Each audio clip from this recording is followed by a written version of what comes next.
All right. Hello, everyone. Hopefully you can hear us and everything is okay. I'm Craig Shepard. I'm the chair of the Film and Television Department at Boston University. And it's my pleasure to welcome you to today's discussion, Integrating AI with Film and Television.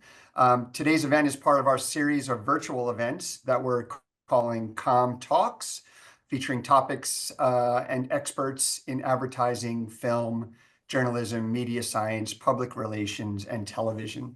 Our conversation today will be recorded and available to watch later on COM's YouTube channel.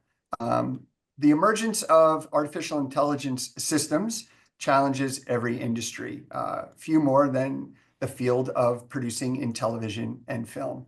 On one hand, AI offers creators the ability to tell stories through amazing visuals at lower costs. However, AI can lead to inaccuracies, plagiarism, and potentially job loss. How should those in film and television industry grapple with this technology's promise and peril? It's a great question. We've assembled an all-star panel here to help us grapple with this and many other questions. So let me introduce who is going to be on our panel today. Chris Williams is a COM graduate and founder and CEO of Pocket.watch, the first and largest kids and family creator media company that develops, distributes, and monetizes content and IP for kids and families. Since its founding, Pocket.watch has rapidly become a major player in the children's entertainment space, leveraging the power of online video creators and YouTube to develop content that resonates with young audiences. Before founding Pocket.watch, Chris served as the Chief Audience Officer at Maker Studios, and prior to that, he was the founder and CEO of a venture-backed startup, Take 180. Both companies were acquired by the Walt Disney Company, where Chris also launched Disney Online Originals, further cementing his reputation as a leader at the intersection of technology, media, and entertainment. So welcome, Chris. Thank you. Avi Savar is a COM graduate who has spent over 2 decades at the forefront of digital transformation, guiding the world's leading organizations to leverage technology, innovation, to build and scale their brands. After building a successful career as an award-winning TV producer, Avi launched and then sold social media agency Big Fuel. He went on to serve as CEO and managing partner of the venture capital firm Dream It Ventures, and later led SUZY, a consumer insights platform, as its president. Currently, Avi is the founding partner and chairman of Velocity Road, a consulting firm guiding enterprises through AI-driven transformation. He is also an active investor, advisor, and board member across multiple companies. So welcome, Avi. Thank you. Appreciate you having me. Rachel Antell has worked in documentary film production for over 2 decades, but found her true passion in archival producing. In 2014, she co-founded Subbasement Archival, where she has the honor of being an archival producer on dozens of documentaries that have screened worldwide and garnered Focal Awards and Emmy nomination for research and use of archival footage. In 2023, Rachel founded the Archival Producers Alliance, APA, with Jen Puccelli and Steph Jenkins. Sorry, I'm mangling those last names. The APA was created to organize archival producers, educate film community about the craft, and advocate to make archival materials accessible and affordable to independent filmmakers. The APA's first initiative addresses generative AI's impact on documentary film and archival work. Last year, the APA published the first industry-wide guidelines, best practices for use of generative AI in documentaries, with endorsements from over 50 organizations, foundations, production companies, film festivals, and dozens of filmmakers. So welcome, Rachel. So I want to thank you all for being here today. And before we get into it, if you'd like to submit questions to the panel, please do so through the Q&A button at the bottom of the screen and not through the chat. So with that said, before we kick off the series of questions that we'd like to talk about, I asked our panelists to think about one provocative line that they could state about AI as a kickoff. So I'm just going to call on the panelists I see in order for me. So, Rachel, let's hear your one provocative line. I'd say depending on where you sit, AI may feel awe-inspiring or terrifying.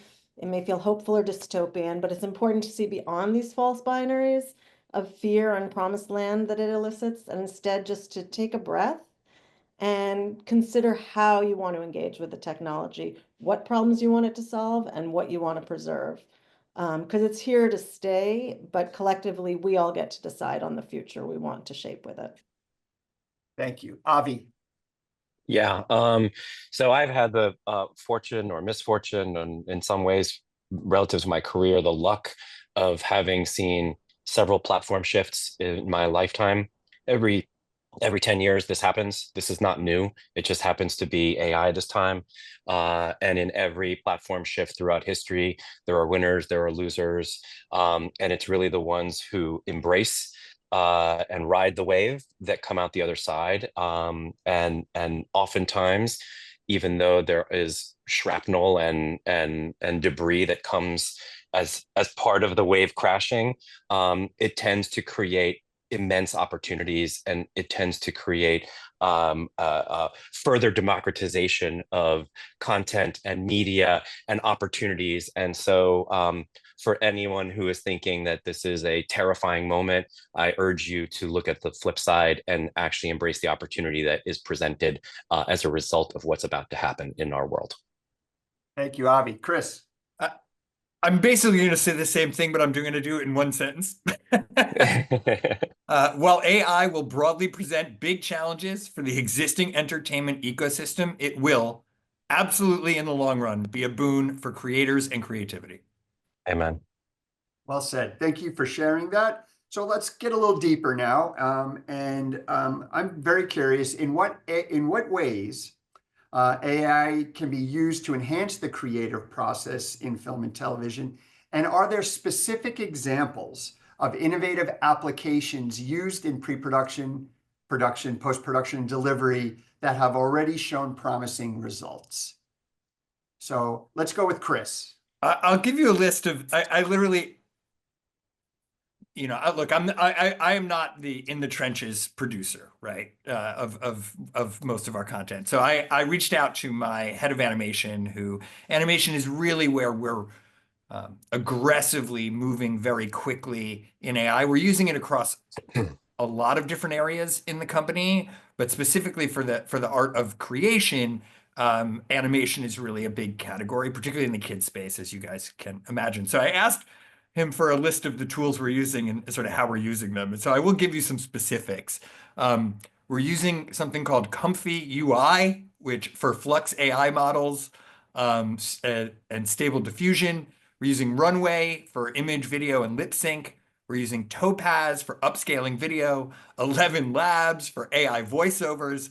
We're also using NVIDIA Omniverse Audio to Face for lip sync, OpenAI DALL-E for image generation, Firefly for image and video generation, Sora for video generation, Luma for image and video generation. So we're using a tremendous amount of these tools already for how we intend to scale the creation of original animated IP. We typically, our unique kind of thing that makes Pocket.watch is that we're partnered with over 50 of the largest YouTube creators in the world, particularly in kids and family. And so they have these built-in audiences of millions of kids globally. And we have the opportunity we partner with them on creating original animated IP, for example, that we can then use YouTube to kind of test and iterate much more efficiently and quickly than we ever could before, even using platforms like YouTube Shorts, which enable us to do that even more quickly and at lower cost. And so it really opens up this opportunity for just very quick kind of production, iteration, and testing. And these are all the different tools that we're using, and our animation department kind of pulls them all together. I actually think there's going to be developments, and I'm even invested in some that are kind of creating the middleware that I think is kind of necessary for creators to be able to pull all those tools in and have them constantly updated, but in some sort of interface that's much easier for creators to get a hold of, versus head of animation in my animation team who's been down the rabbit hole for 18 months figuring out all these tools and things like that. Great. Avi?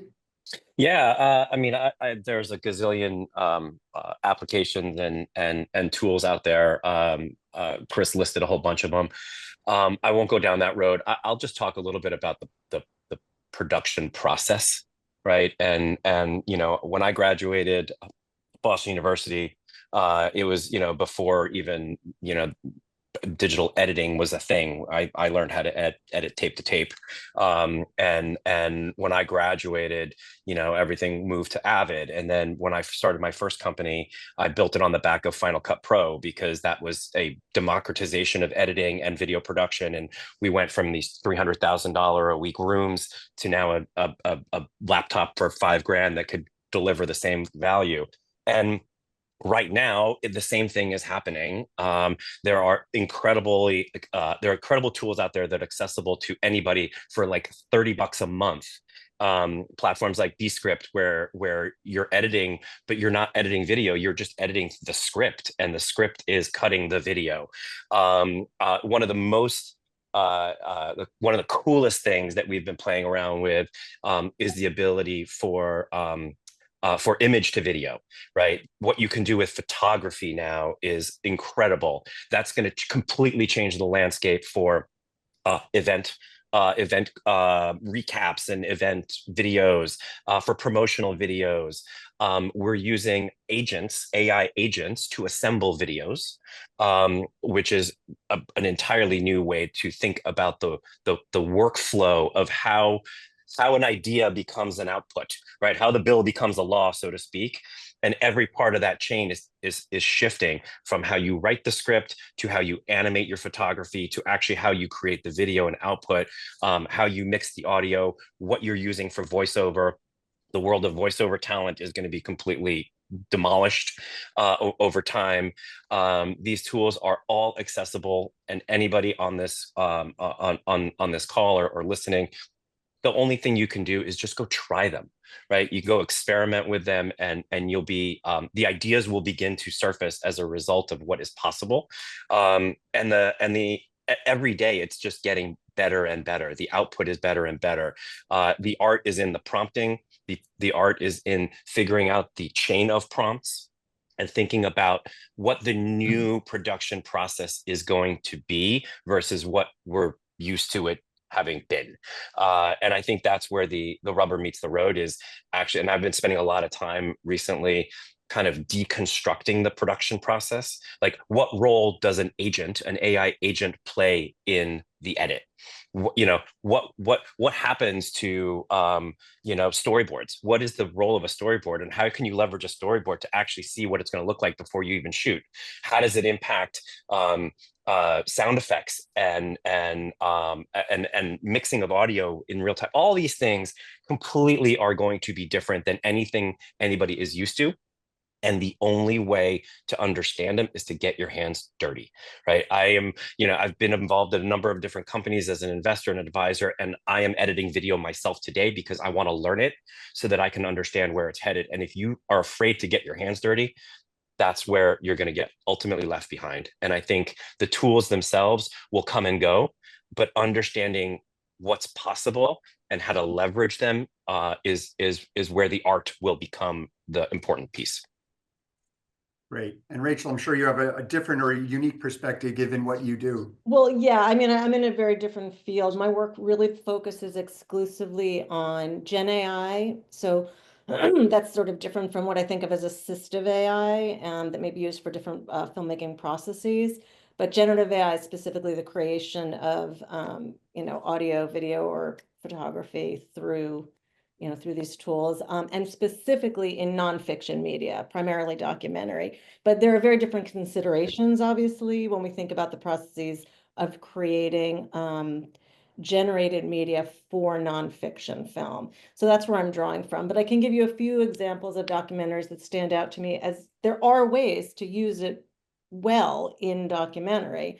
I just think that different precautions need to be taken. But a couple examples that stand out for me are Welcome to Chechnya, which was by David France, and the film Another Body by Sophie Compton and Ruben Hamlin.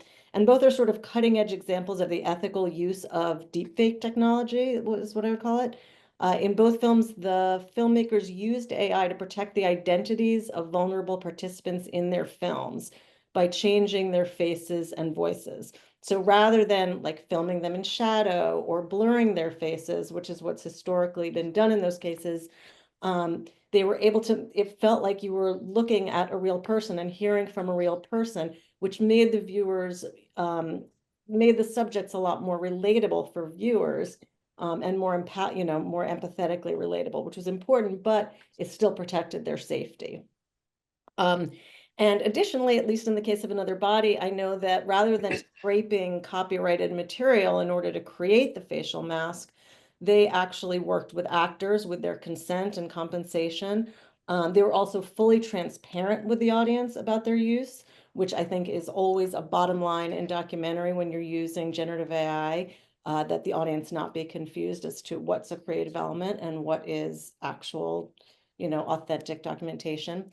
And they actually were really able to integrate the disclosure into the story to great dramatic effect. So I think those are kind of key examples of ways that people are grabbing hold of the technology and using them, but kind of rooting it in the values that the documentary field has always held. So. Great. And so I want to kind of move on to another topic, but I want to stick with you, Rachel. How do we ensure that it doesn't lead AI within film and television content, doesn't lead to the homogenization of storytelling? How do we preserve unique artistic voices and perspectives? Mm-hmm. Well, I mean, I think there are probably a lot of ways to do that, but I would say to preserve unique artistic voices, I think that the key is always going to be that human discernment and human artistry remain central to the process. I'm sure a lot of us hopefully have played with Firefly or OpenAI or any of those things and said a few words and it comes out with something gorgeous, but we can't confuse that with creativity. We can use them creatively, absolutely, but that requires effort through artistry and intentionality. We have to be able to interrogate both the tools that we use and the materials that we generate and interact with them. We can, if we use them as a building block for a greater vision and not just like as a shortcut to save us time or money, I think there's a lot of potential. But it also brings up an interesting question about, is AI a tool or is it an author? Because that's a question that comes up a lot in my work. And I don't know if you've been following what's coming out of the US Copyright Office, but at first they had really been indicating they didn't see it as a tool. And they indicated that by saying that no generated media could be copyrighted because it didn't have a human author. Meaning that unlike when you create an animation or a graphic, if you generate an image using AI, you don't own the rights to that. Now, last month they did tweak that slightly to say that the outputs of generative AI can be protected by copyright when a human author has determined sufficient expressive elements. So like in terms of preserving the unique voices, it's up to each of us to treat the AI as a tool rather than letting it be the author and mistaking its outputs for our own creations. That felt like the right ruling, by the way, to me. Yeah, well, it's more middle road, Yeah. right? Yeah, totally. Chris, do you want to add anything? How do we ensure that everything is not homogenized? How do we keep? I mean, I'm going to agree with Rachel to the extent that I see it as tools for creators. Like that's what excites me, right? So it's like if, I'm going to quote Spielberg, right? If a pen cost $100 million, we'd have no William Shakespeare, right? And that is in reference to how expensive movies are to make, right? And so for me, the inspiration comes from the fact that it will be this incredible tool for artists and creators to use that may otherwise have not had access to the resources and means necessary to tell brilliant stories in beautiful production value around, great characters. Like it just lowers the bar, right? So, if you think about YouTube has already democratized to a certain extent distribution and monetization of video content. Now here comes AI and these tools coming so fast in order to democratize production. And to me, that is just an incredibly exciting growth in entertainment, because it just means that, yes, that's really hard on the existing system that creates all these gatekeepers and friction to everything, right? Through cost is one way, right? I mean, if you're James Cameron or the Duffer Brothers, I mean, how many hundreds of millions of dollars do you need to tell your stories, right? You know, to me, it's just like, okay, great. We're all going to get blown away by that kid in his garage who suddenly makes a movie that looks like Avatar. And we're going to be like, you know, our minds are going to Mhm. explode, but that's a good thing. Like, I really do see it as tools.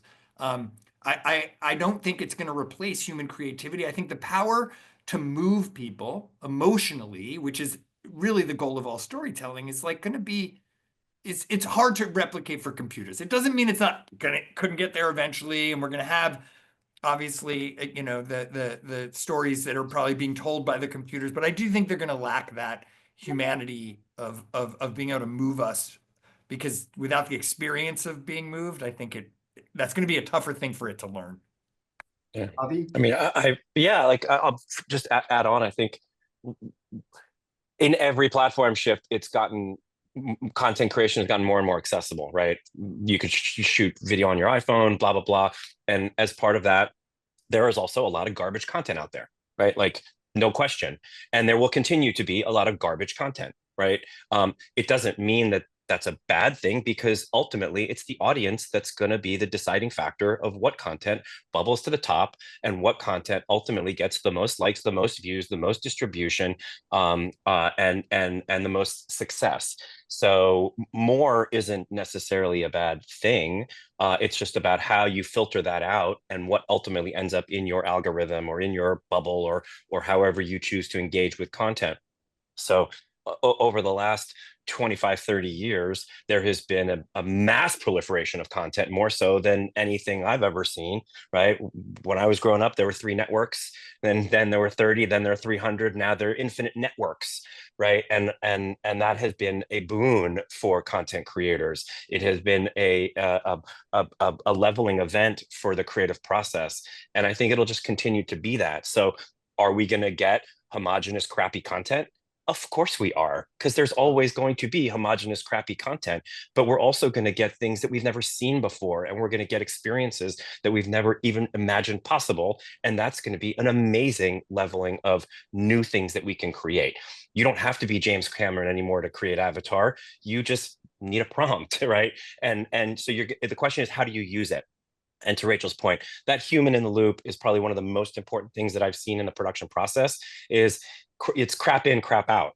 So if you are able to actually provide value as a creator, your input, your starting frame, your starting ideas, your ability to interject your own creative process in the agentic process, that's going to elevate your output. And so you can't just push button, get content, right?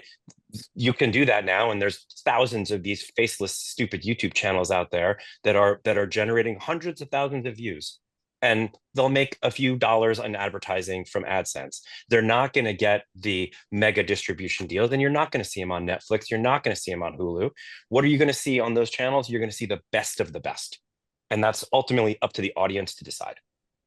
And that does also point to the need for media literacy. I do think, like, especially with the introduction of Gen AI on such a mass scale, that there's a new level of media literacy that people are going to need to get to in order to be able to sift through and really understand what they're seeing in a Yeah. meaningful way. I agree. I do think humans are pretty adaptable to media this way, you know, being in the kids side of things. Obviously, it's really important to us, the health and safety of kids, but I always remind people that, like, just because something looks and feels different than what we consumed growing up as kids doesn't mean it's bad, right? And in terms of how you define, you know, like when I was a kid, the boogeymen, right, were hip hop music, right, literally on trial in the Congress, right? I think we'd all Mm-hmm. kind of agree now hip hop defines pop culture. Mm-hmm. Video games, right, on trial in Congress, right? This is different. This is going to be the death of all of us. And yet here we are. Gaming is a bigger business than film, TV, and every other piece of entertainment combined. And so I remind people, like, just because something looks different, It might be a different genre, a different format, something we hadn't thought of or something we didn't grow up with. It doesn't make it bad. And the converse is true also. You know, I often point to one of my favorite movies, Toy Story, right? And Toy Story is a brilliant movie relative to the morals and ethics that it's teaching our kids and around friendship and family and all sorts of things. But at the end of the day, it's a giant toy commercial. Like, let's not forget, there's literally toys, you know, like actual toy. It's a toy commercial. And so you kind of, you think about these things in a much more complex framework than just like a binary good and bad, right? I say this because having come up, you know, in the last 15 years, dedicated my career to kind of the opportunities that exist on YouTube, right? YouTube in and of itself is just a distribution platform, right? It doesn't reward or ding content for particular genres. Like the only reason that you have a lot of like kids playing video games or makeup tutorials or even a kid unboxing a toy, like the only reason you have that content is because that's what the monetization will support, right? But at the end of the day, if AI is now coming along to actually democratize that production, I mean, don't get me wrong. I think the value propositions of the traditional streamers are in trouble long term. That YouTube eats the world unless something, and by the way, I don't think that's a good thing. If YouTube eats, it looks, the trajectory we're on now, YouTube eats the world, because the proposition of Netflix putting up $100 million or $300 million to make something has no meaning when it only costs, you know, 10,000, right? It just and so if that's their big differentiator, I worry that unless they start approaching it relative to volumes and things like that, like start adopting certain strategies that YouTube has, and like, you know, we're going to end up in a world where it's just YouTube, and that's They become the curators, though. That's what their job will evolve to, becoming the curators and the arbiters of. Yeah, but you're suggesting the AI isn't going to be a better curator than a True. human, which I don't know that that's true, right? And I would probably That's put right. Google's engineering core around AI recommendations ahead of Netflix's. I get terrible recommendations from Netflix, to be honest. Yeah. And so, you know, when you combine that all together, I think, look, in my category, curation, human curation, I'm betting huge on it, right? I agree with that. Because for kids, I just think we always want to make sure there's a human hand in that curation. And that's kind of the number one job that I have, is I am curating not just at the creator level, but then down to the content level and the IP level in terms of what I then actually export to platforms like Hulu and Disney Plus and Peacock, which is a big part of my business, is packaging and enhancing and clearing and dealing with the morals and ethics of all that content, running it through standards and practices, but basically turning YouTube content into TV content, right? And so I think in my category, I'm kind of betting on it. But outside of that, it gets a little tricky. I don't know if curation alone, maybe for a brand like Disney, but you know, Netflix, I don't know. But it begs the question, and this is very specific, as you talked about, Chris, some of the processes that go along with AI. You know, what in everyone's estimation on this call would be, what pieces of the industry potentially are in jeopardy for human job loss because of AI's ability to do it quicker and faster, in your opinions? Avi. Editing. I would go editors. That job, you know, there might be some specialization around it. I think the job of the editor will be completely upended and transformed. I don't know what it will become. Voiceover, I think, will be, you know, unless you're a distinct voice, you know, the James Earl Joneses of the world, may he rest in peace, you know, that have a, you know, really unique identifiable voice. I think that entire category is going to get decimated. To some degree, animation, depending on the type of animation, specifically. I don't think the screenwriter or the writer gets appended, but I think it gets completely transformed. Right, the job of the writer will be completely different, and in terms of how he or she does their job, how they iterate. I think those areas are really the first to get completely upended. Yeah, absolutely. Background actors, so many shooters, because if there's, you know, why get stock footage if you can just create your own stuff? I mean, I think almost every aspect of the field is going to be dramatically changed and reduced. which is why, even though we say this is exciting because it's democratizing, but it's also taking away the ability to really be those things. And to me, if if I think of kids who have that creative juice and want to be able to be creators in their lives, and it's hard for me to envision a future where they're going to be able to have that. And I think taking that away from people, I don't know, that sort of is an interesting balance, an interesting counterbalance to the idea that this is democratized, because we may be giving something to people, but we're taking an awful lot away in those cases. I look at it as a complete opposite, right? Yeah. So I literally, it's like the exact opposite. Like, I think those young people who have that creative urge now have the opportunities to become actual professional creators who make a living, Yeah. right? Just because they have to do it differently, meaning like they're not going down a path where they're just an editor or they're just a writer or they're just a producer or they're just an animator. They kind of have to be all those things, but the Or none opportunity of to them. be all those things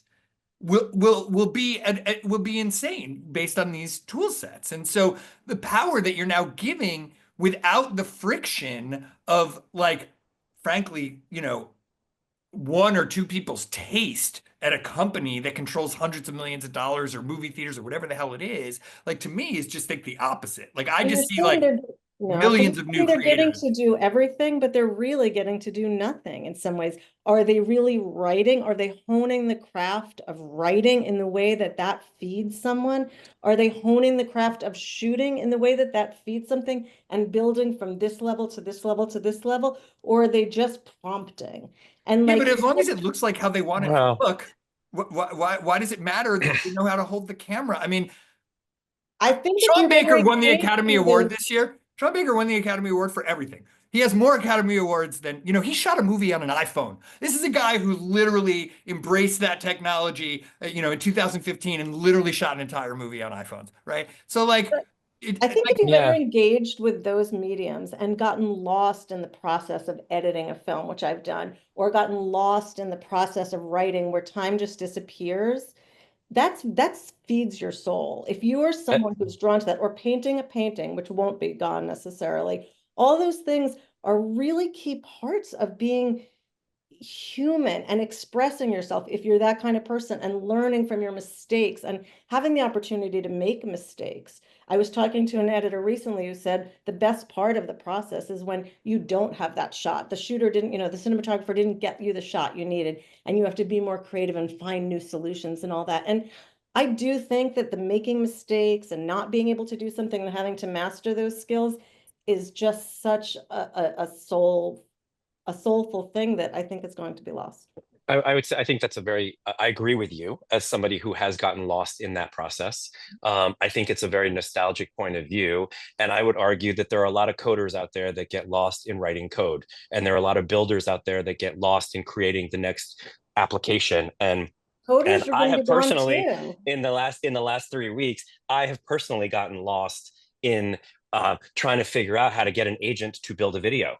Right, like it's just the craft is different. Like, you know what I mean. It's all one We don't hammer horseshoes with anvils anymore either. The world evolves, the art evolves. We have sound. We had sound in movies. We did before, and so at every shift, the craft evolves. There will also be new jobs that get created for a new generation of people. There was never an idea of a social media manager before. There was never an idea of a prompt engineer before. Those are new concepts, and there will be new concepts that come out of this platform shift, like every other. And if we're lucky, that will create new opportunities for a new generation. So maybe, yes, the cinematographer who is of a certain age right now maybe needs to learn how to evolve, and that person will be disrupted. But the new generation of cinematographers, that job description is going to be completely different. And I don't think that means they're not going to get lost in or not be creative, because I just think the process is going to be different. Right. Some of these videos you see on TikTok now, some of them are garbage, but some of them are like unbelievably creative.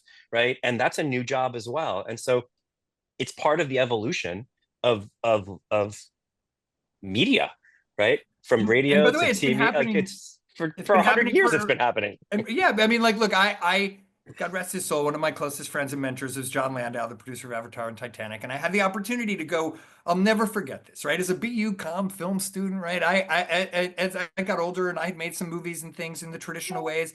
And I remember going to visit him on set of the first Avatar and it being the most unfamiliar filmmaking thing I'd ever seen in my life, right? It was literally in a giant soundstage with thousands of cameras in the ceiling.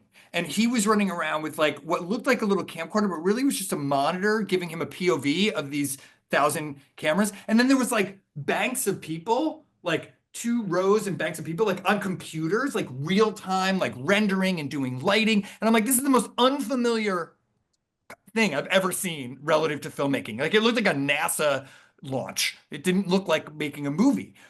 But that doesn't mean like it didn't result in, debatably something amazing, like an amazing piece of storytelling, certainly to I'm me. sure it did, but there's the process and there's I mean, whatever. I think we've covered this, but yes, there's the process and there's the end product, and those are two separate questions. Well, I think what this says is there's two sides. There's two opinions. Obviously, there's many opinions around this subject, and it's good to have these voiced to have a healthy debate about it or conversation.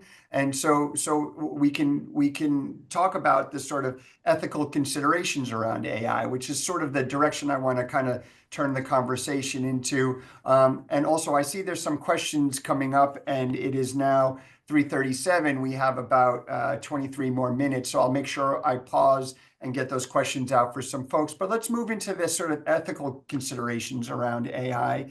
And Rachel, you hit upon this earlier when you talked about the two films, Welcome to Chechnya and Another Body. But what are the ethical considerations surrounding deepfakes, voice cloning, accent enhancements? The Brutalist participated in that. Amelia Perez participated in that.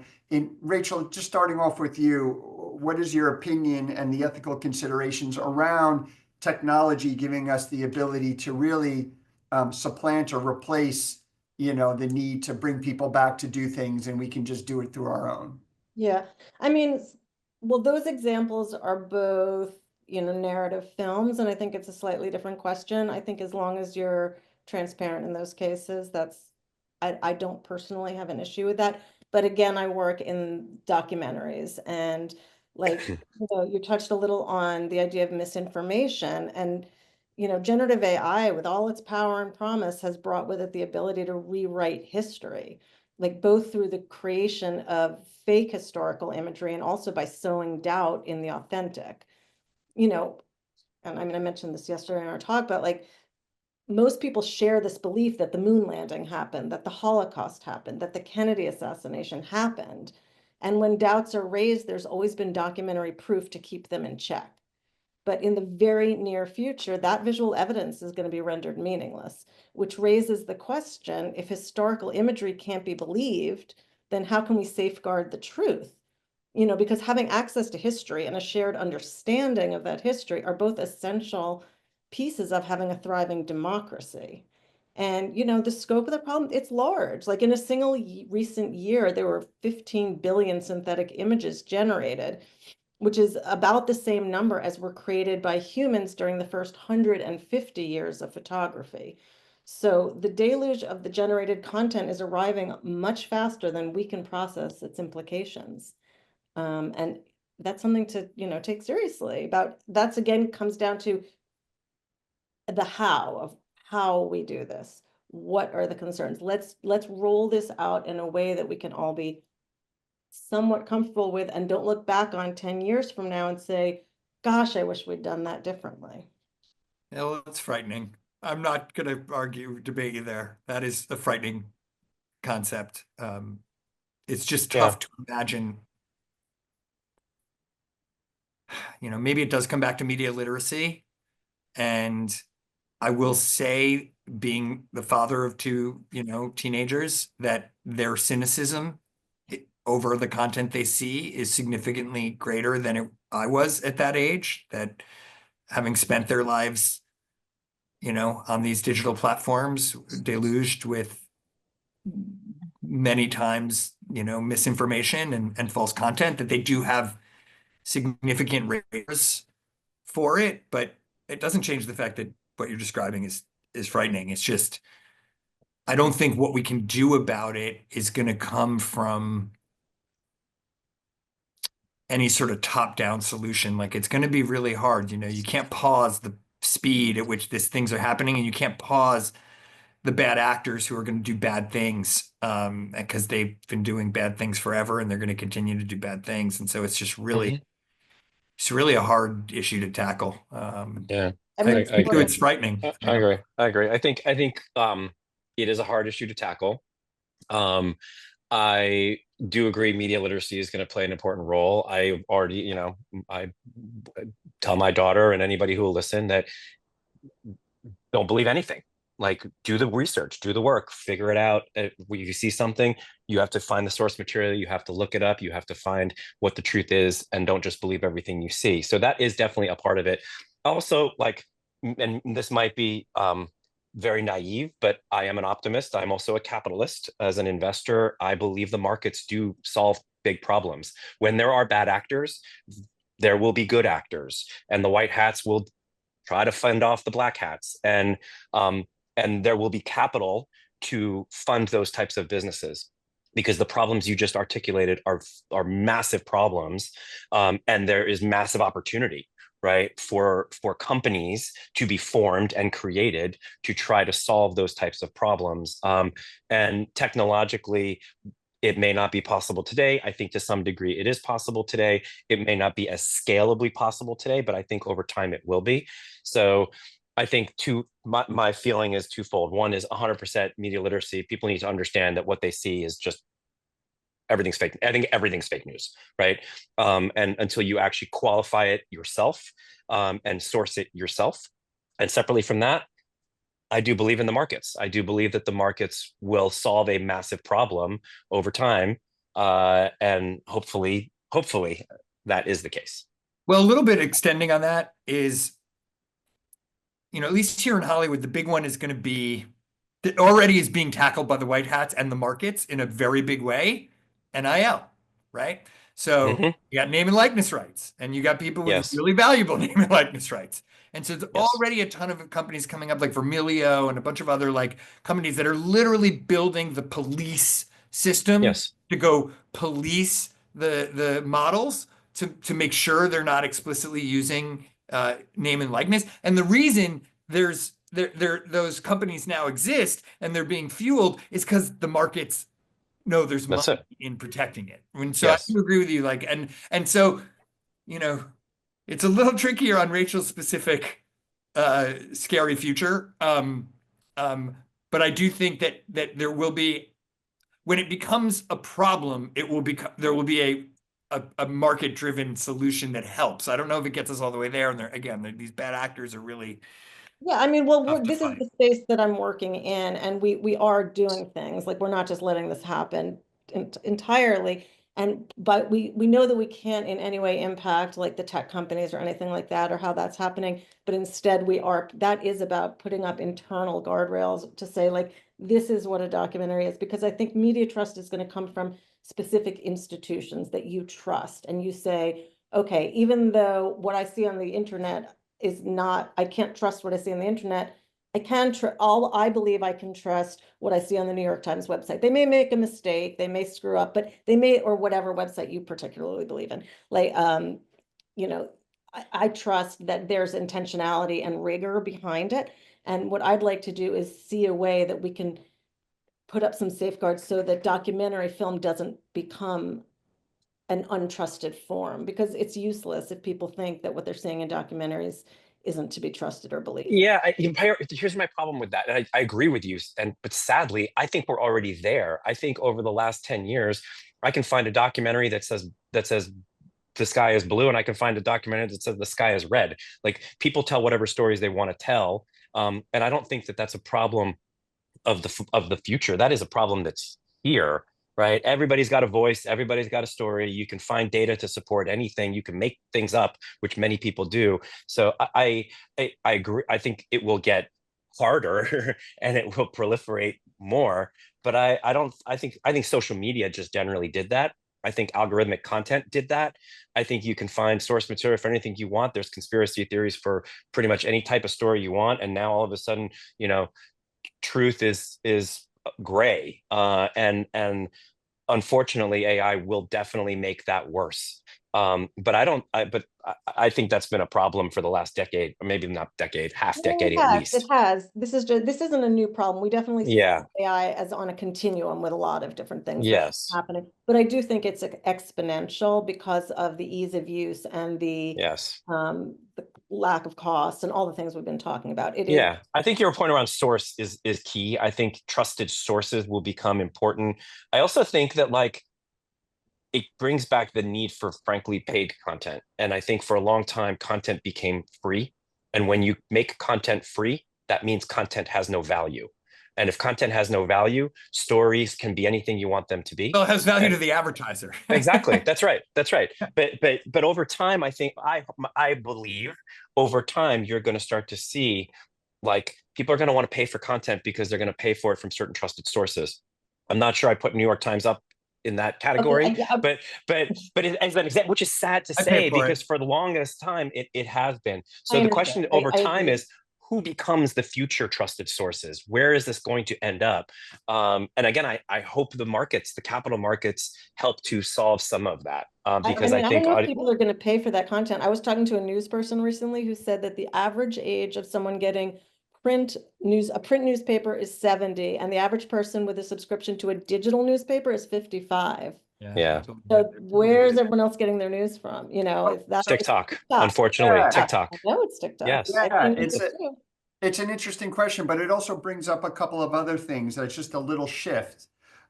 It's about transparency, about intellectual property rights, about fair remuneration for people. Where does that stand in this model? We know what happened recently with the WGA and the SAG strikes and their deals with the streamers, which, you know, people can argue whether it was good or bad or the end product really didn't do anything. But where does it fall into this world that we're in? And how do people get compensated for their IP? Anyone?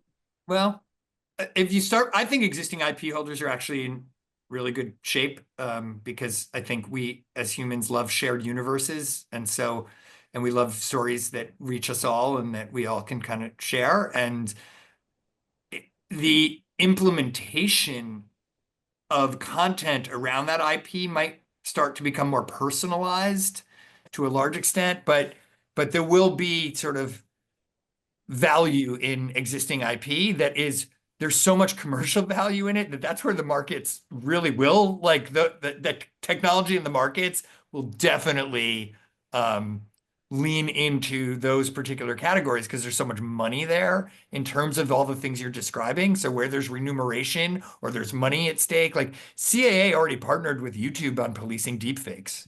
Like, I mean, it's like, it's happening because there's money there.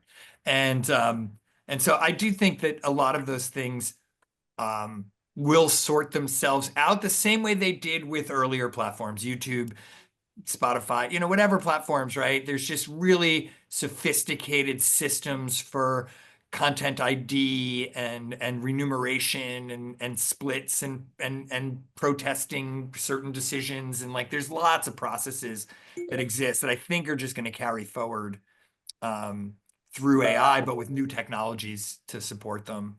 So I don't think that would be a huge issue, but I think you'll see some derivative content like proliferate massively. But I generally agree with Chris that IP holders are actually positioned the best because data is the gold, right? And so to my point earlier, if crap in, crap out, if I have the IP and I can create derivative content using AI of my own IP, then I'm in a position of strength, right? If I'm Disney and I'm sitting on a library of all these incredible characters, I can use AI like to my heart's content and create derivative content of my library that nobody else can. That puts me in a massive position of power. Or let other people do it and collect royalties. Exactly. That's exactly right. You know, they already did the deal with Epic, right? So right. You see them on that path, right? They did That's exactly Epic. Right. They're making their IP available through Fortnite. Yeah. The models, the AI models are commodities over time, and it's the data that sits in the proprietary models that becomes the valuable asset. So, there's a reason why, Google's paying Reddit, however, like, because they're sitting on all this data, and it's the data that is valuable. And so IP is basically a form of data that is proprietary to a property holder. And if they can leverage it effectively, to Chris's point, they can license it, they can use it, they can leverage it. Obviously, there will need to be, new platforms and technologies out there to help you protect it. But I do think that is inevitable, and we've seen historically that happens, right? And it's actually the folks that fight it, like, that end up getting crushed. Music industry is a great example of that. They fought it for the longest time. They got crushed. Their resurgence. Platforms like Spotify came around. You've seen how that industry has been reborn as a result of new technology and the embracing of it. I don't think this is necessarily that much different. It will certainly bring up new challenges, many of which will take time to solve. But I think over time, IP holders actually sit in a position of power.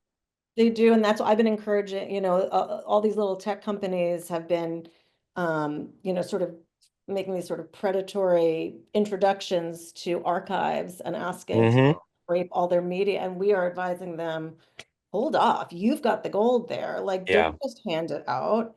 Create small language models. Don't be giving it to the LLMs and, feeding the beast, and also people are very aware of some of the larger LLMs. I was working on a film that had used Midjourney to build some whatever fake historical imagery, and they worked on the film for a year, and then they went to broadcast, and the broadcaster was like, pulled back and said, you used Midjourney? No. And they actually made them go back to the drawing board, re-edit the whole film, because it's just not clear content. So let's shift right now. There's a bunch of questions. We have approximately 7 minutes. So I'm just going to fire some questions off. Thank you for the audience members putting them in. I'm just going to randomly go in order. But let's keep our answers really tight to hear from everyone. So at least I can get through. It looks like there are about 7 or so questions in 7 minutes. So it's the 1 minute speed round, right? So we didn't intend to do this, but what it is. So just a question that came up with, for someone who's been working in Hollywood or someone who's been working in the business for years and knowing this shift has occurred and is occurring, beyond sort of like getting their hands dirty, what should they target in the next 2 to 5 years as jobs or places that will offer opportunities for them to use the skills that they have within this environment? Anyone? Yeah, I mean, look, I think it's going to be really challenging for folks who've grown accustomed to being compensated a certain way for what they're doing. I mean, I really encourage people to just find great collaborators and do as much as they can on their own. Like, I do think the future is a more independent creator future. I mean, obviously, I'm coming from that position where that's what I believe, and I encourage everyone to become as much of an independent creator as they can. By the way, that's not just entertainment and Hollywood. Like, I am teaching my kids to, like, just be confident in your abilities to learn new things and drive new things, because you're gonna have to do this on your own. You're gonna have to be an independent contractor or an entrepreneur or a small business owner or whatever it is, or an independent creator. Like, the future of, like, the big checks coming from big companies and career paths, like, that's all probably going away, Gotcha. Okay. I do think you have to get your hands dirty, Craig. I think the folks who are spending time in these platforms today are the ones who are going to understand how to leverage them tomorrow. I don't think some of these jobs of the future have even been invented yet, so I think it's hard to say that.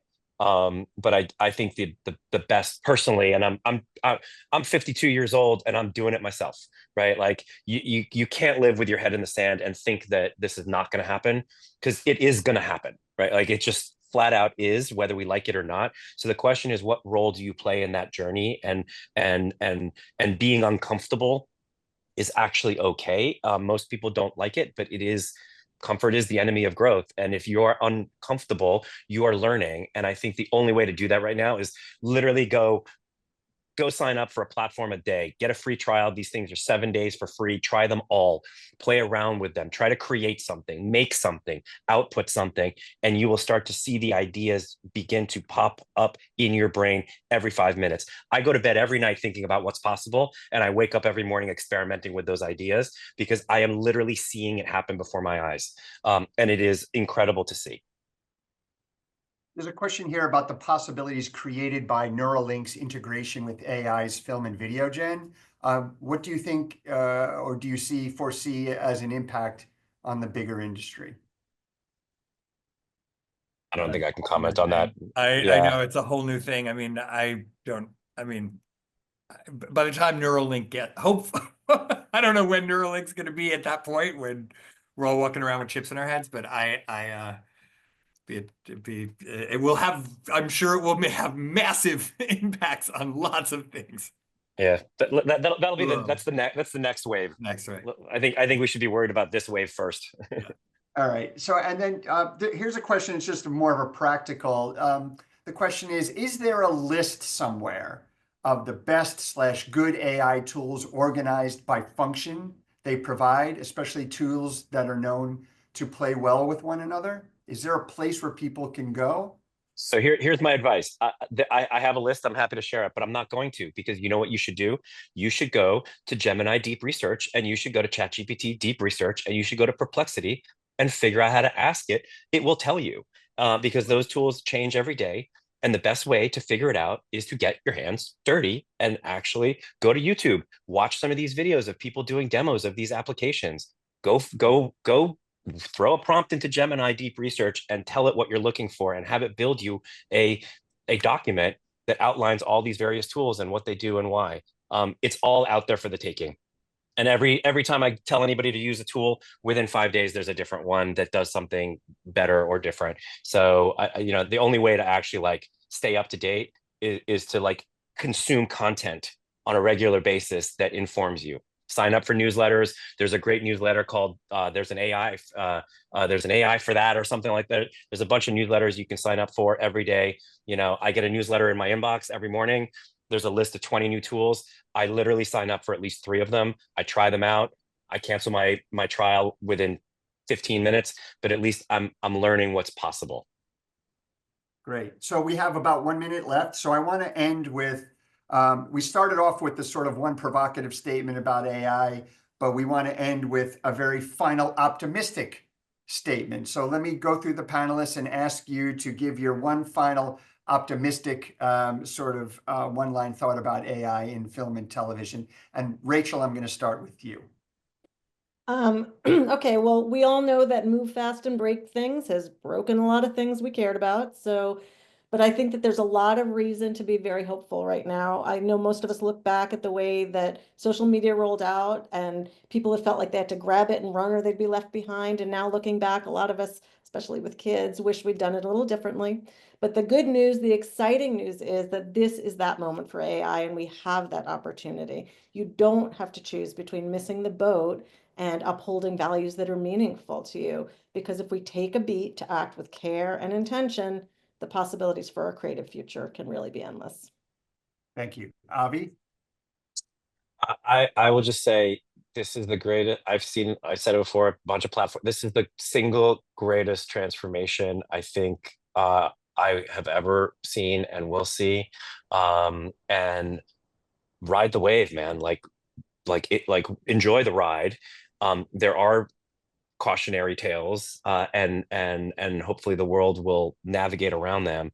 But this is a moment. It's a moment in time that is a generational moment. And I think those who really embrace it will be the future leaders and the future creators and the future award winners, and will set the pace. So you can either ignore it to your peril, or you can run towards the fire and enjoy the ride. Chris? Yeah, I would just echo a lot of what Avi was saying, and just say, no matter how you feel about it, like, I encourage everyone to go down that rabbit hole and learn everything you can about these new tools available to us. And I believe it will make us all better creators and lead to an incredible renaissance of creativity where means and resources no longer becomes the gating factor to expressing oneself as an artist. And to me, that's just a really exciting future. Excellent. Well, Amen. thank you all for this really excellent panel and discussion, very thought-provoking. I personally have taken a lot of notes, and I'm sure everyone on the webinar has as well. It's an ongoing conversation, but it's here, and whether you agree or disagree, it is here. So I appreciate the context, I appreciate the opinions expressed, and I hope everyone watching this enjoyed it as well. Thank you so much for your questions. And with that, I will say thank you to the panelists, Chris, Avi, and Rachel. Thank you for Bert and Allison for putting this on. Really happy to be a part of it, and I hope everyone enjoyed the conversation. And until next time, maybe this will look different through an AI model as we speak. Who knows? Thank you, Thank you so everybody. much, Thank and we'll you. see you later. Thank you. Thanks. Bye-bye. Bye.